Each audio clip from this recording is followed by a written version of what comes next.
वीर अब्दुल हमीद। वीर अब्दुल हमीद का जन्म उत्तर प्रदेश में गाज़ीपुर के धर्मपुर गांव में एक दर्जी मुस्लिम परिवार में 1 जुलाई 1933 को हुआ।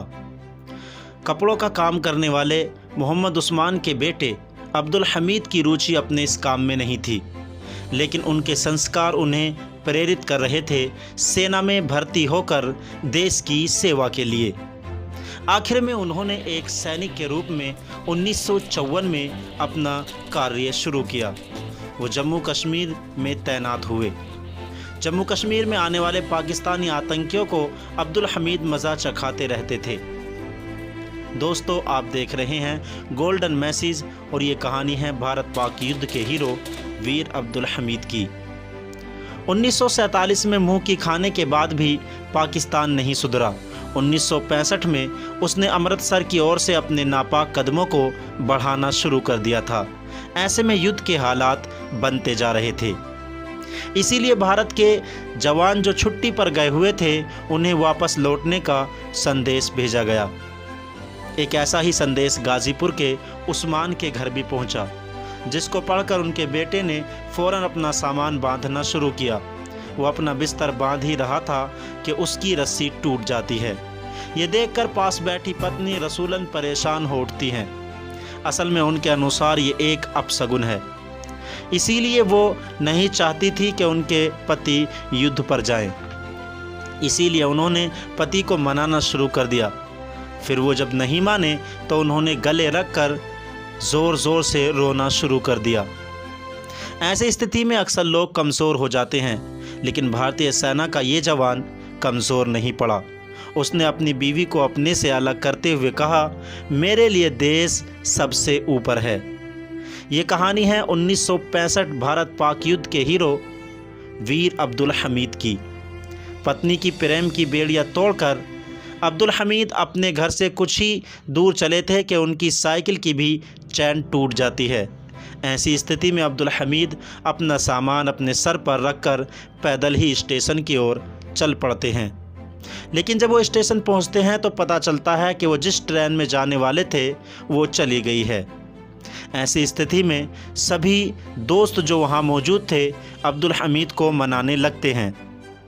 कहते हैं कि अब्दुल, सुबह से ही तुम्हारे साथ आज कुछ अच्छा नहीं हो रहा, इसलिए तुम्हें युद्ध के लिए नहीं जाना चाहिए। लेकिन अब्दुल हमीद कहाँ किसी के मानने वाले थे। उन्होंने फिर से मुस्कुराते हुए कहा, दोस्तों, मेरे लिए मेरा देश सबसे ऊपर है।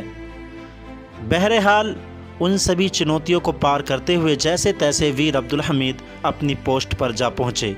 जैसे ही वो अपनी पोस्ट पर पहुँचे तो देखते हैं कि हालात बिल्कुल बिगड़ चुके हैं।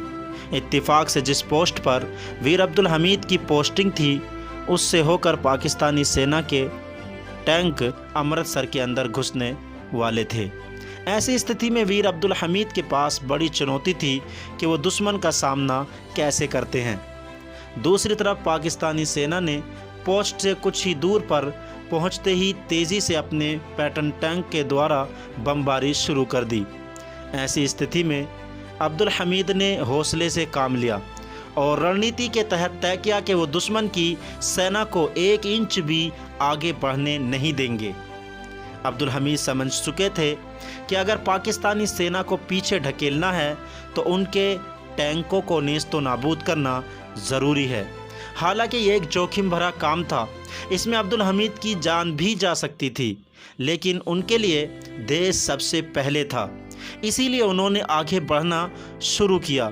एक के बाद एक पाकिस्तानी सेना के साथ टैंकों को नेस्तो नाबूद कर दिया। हालांकि उसके बाद वीर अब्दुल हमीद अपने आप को भी नहीं बचा सके। पाकिस्तानी सेना ने उनको टारगेट किया और अपनी गोलियों का निशाना बनाया। वीर अब्दुल हमीद का एक सपना था, जो अपने भाई से अक्सर कहा करते थे कि उनकी वीरता के लिए उन्हें कभी ना कभी सम्मानित ज़रूर किया जाएगा। उनका ये सपना उनके जीते जी तो पूरा नहीं हो सका, लेकिन उनकी शहादत के बाद उन्हें सेना के सबसे बड़े पुरस्कार परमवीर चक्र से नवाजा गया। वीर अब्दुल हमीद की शहादत को सलाम। दोस्तों, गोल्डन मैसेज ऐसे सभी देश के वीरों को सलाम करता है। गोल्डन मैसेज की